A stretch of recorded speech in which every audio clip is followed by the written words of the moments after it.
Have you ever had this fear of opening your mouth and contributing in a group or even just a conversation between one or two people? And, you just are worried that you're going to stumble over your words and you just don't put across your opinion. And that just lowers your mood. And maybe you've never even felt what it's like to have really amazing discourse with people, conversational flow back and forth. And, this has certainly happened to me where I've had things on my mind. And when I was dealing with depression and so forth, I just kept my mouth shut because I didn't want to stumble. And I didn't want the pain of the lingering embarrassment that, can come, especially if you deal with mental health issues where you start self-punishment, as the memory goes like an earworm over and over and over and over again. So I thought this study that I just came across and have been reading was really, really interesting because there's a couple of things that you can do that may help with being able to open your mouth, have the ideas that are in your mind or even unformulated intuitions better formulate themselves so that when you open your mouth and speak, not only do you communicate what you have in mind in a way that is understandable, but also that you just feel really great and your mood goes up. So this study is called Reducing Fear and Avoidance of Memory Loss, Improves Mood and Social Engagement in Community-Based Older Adults, a randomized trial. Now, although this is focused on older adults, I think this applies to just about anybody, some of the issues that are discussed here. And, rather than reading a long scientific article, I'll just draw your attention to it and then give you some suggestions about how you could use the art of memory in order to overcome some of these issues. So this is Dr. Anthony Metivier from magneticmemorymethod.com. You're listening to the Magnetic Memory Method podcast or watching the video version. And if you're new here, get subscribed, hit that thumbs up. If you're not watching on any of those things, get subscribed and give me a mental thumbs up. Send it through the airwaves. Really appreciate it. And I always appreciate hearing from everybody who gets in touch about the Magnetic Memory Method project. Now, the first thing that leaps out at me here is the idea that more than 6 million older Americans have Alzheimer's disease. That's a big number. But also, just in terms of being able to better formulate ideas, it's cool to memorize that number on the fly. And one of the easiest ways to do that is to be prepared with a memory strategy so that you can do it on the fly. So there is something sometimes called a number shape system. And basically you would have an image for every digit from 0 to 9. And 6, in my case, is usually a fishing hook. And so, all you have to do is have that prepared. And then you could imagine the map of the United States with, someone walking all over it with Alzheimer's and using a fishing hook to catch another person. And that can help you just remember that simple fact. And then when you want to share that with other people, you'll probably remember it because you took the time to encode it. The other idea here is that Alzheimer's disease and related dementias has this acronym, ADRD. Now, just in terms of reading better, it's really cool to just stop and think, how am I going to remember that ADRD is Alzheimer's disease and related diseases, right? So this is a really, really fun thing to think about. And, AD, can be, someone like Al Pacino and Dracula, and then RD can be Ricky Gervais and Dracula, or Depeche Mode, Ricky Gervais listening to Depeche Mode. And now you sort of have that acronym itself in mind. And some of these scientific studies, they have all kinds of things like reframe for reducing fear and avoidance of memory loss.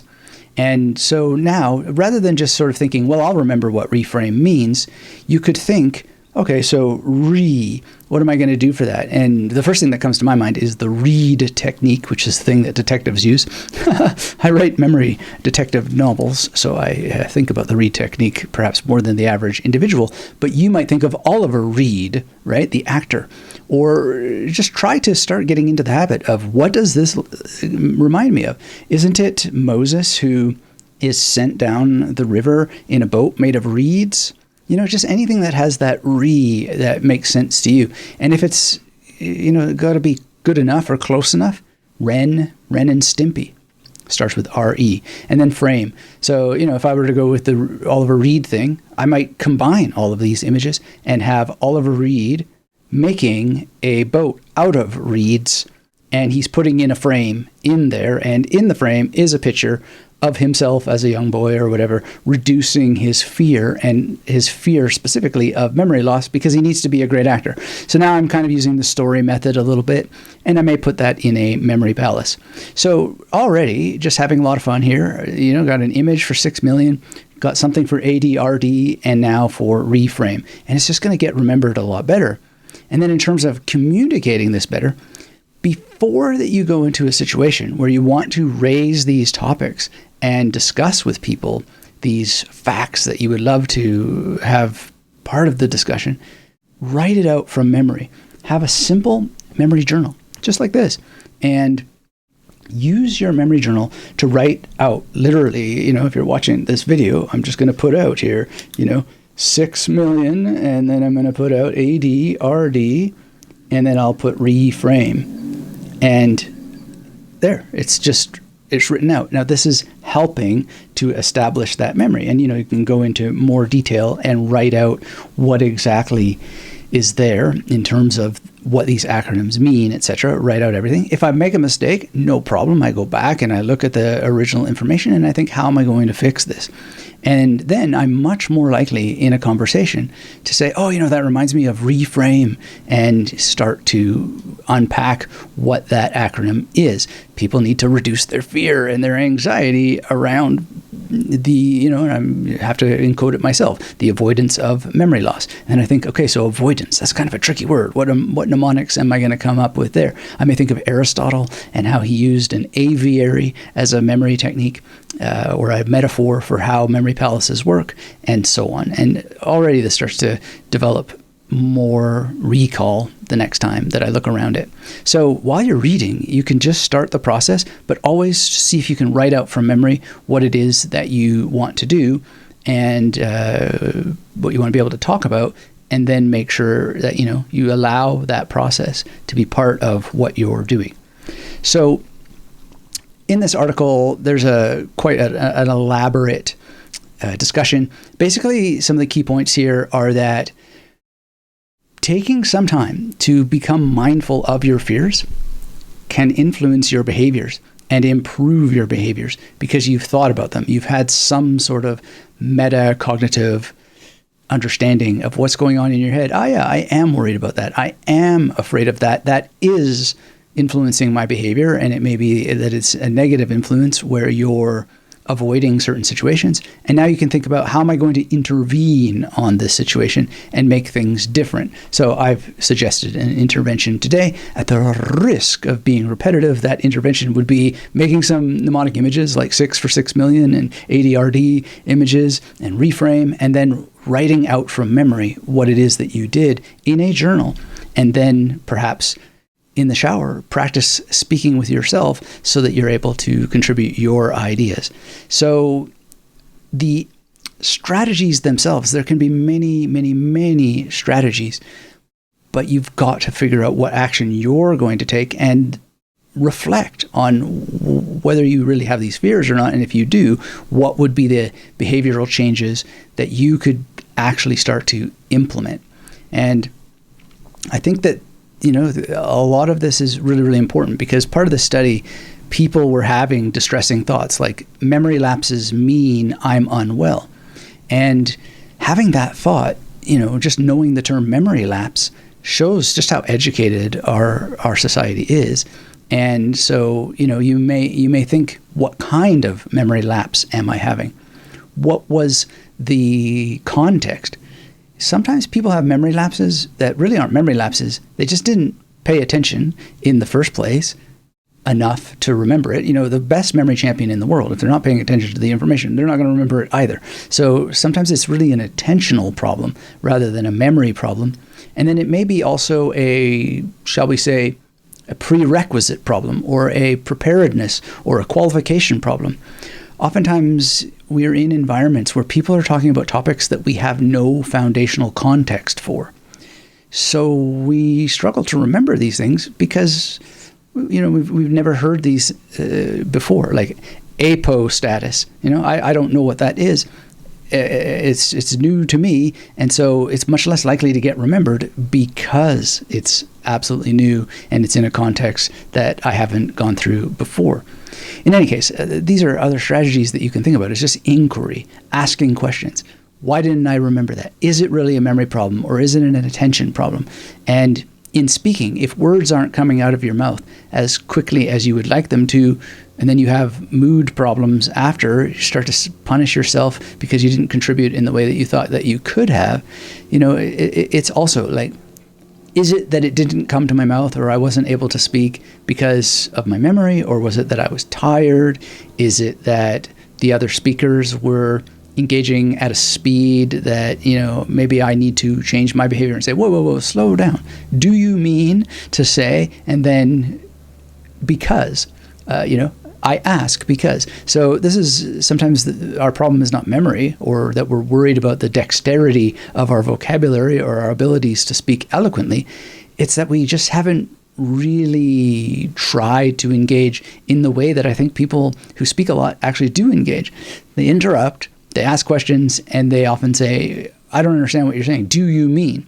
And I ask because, and just those little rhetorical strategies can get you much more involved. And as this study is suggesting, if you keep following avoidant behaviors, your mood is most likely to go down and down and down. But if you find strategies and ways to get more involved and actually lean into any anxieties and worries that you have around your memory, and then come up with strategies to get more and more involved, at any age, you're much more likely to experience a boost in your mood. So I thought you would enjoy that. This is Dr. Anthony Metivier from magneticmerrymethod.com. Come visit me, get subscribed here if you are new, and hit that thumbs up as always if you've got one. And if you want to know more about the number shape system, it's not available yet, but it will be eventually, so you might want to be on my email list. The Mystery of the Magnetic Numbers gives a number of these. This is for kids, but also secretly for adults who may be looking for just some more fun and interesting ways to get in and work with your kids or your grandkids or your nephews and nieces and so forth. So here on the cover, you can see there's a candle that represents 1, a 2 is swan, 7 is a boomerang. Inside there is indeed a fishing hook. There's even a boat that you can go on for 4 to, fish and so forth. It's a very colorful little book, and it's the first of a larger series. Here you can see 8 is associated with sunglasses, could be a snowman, lots and lots of options, but that's coming eventually. And of course, I always do something really special for people who follow the project a little more closely, such as on my email list. So all of that is at magneticmerrymethod.com. In any case, please, please, please, whatever you do, don't avoid any worries or whatnot that you have around your memory. If it's, somehow making you have a bad mood and so forth, I hope these tips really, really help you. And this study is called Reducing Fear and Avoidance of Memory Loss Improves Mood and Social Engagement in Community-Based Older Adults, a randomized trial. And it is actually open source, so you're able to access it if you want to look it up. It was in BMC Geriatrics, but again, I think it applies to all of us at any age. And one last thing around this is, if you can't on your own get yourself going, look at the title here, community-based. Try to find somebody in your community who may do it with you. Learn the art of memory. Learn more about what all this means to make images that associate with information, and then activities like maybe you need to go to Toastmasters or something like that in order to write speeches in advance, which is essentially doing what I suggested here, formulating what it is that you want to remember in writing with your own hands, and get out into the world and start to do it. And you don't have to do it alone. There's probably people who would do it with you. And so be part of a community. And of course, we have a community that is available to you anytime in the Magnetic Mary Method world. If you're not already part of it, just ask and we'll make sure that you have all the info you need. Thank you again. And until we have a chance to speak again, keep yourself magnetic.